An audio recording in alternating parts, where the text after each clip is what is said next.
Korang, ada nak cerita satu benda pasal batu kuartz tu ni. Tapi bukan cerita biasa tau. Tapi cerita berhari tu.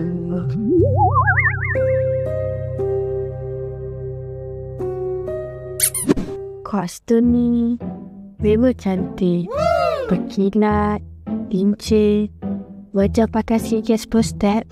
Tapi saya cuba tenang lama-lama, aku nampak muka aku. Tapi masih belum cukup tidur.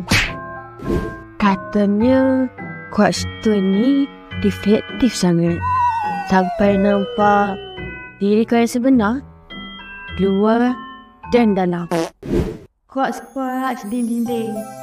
Aku kan cakap apa sampai dah itu. Dia malas lah.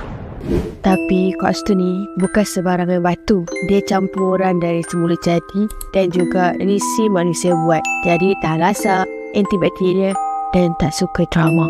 Bersih. Kalau dapur kau bersepah, dia akan mendengar hadiah. Tapi batu kuartz ni bukannya berhantu, cumanya ada aura. Cantik, kuat dan ada personality. Macam ni ya? Yes!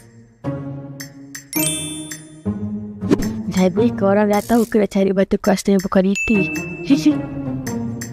Kamera nak plaster kan?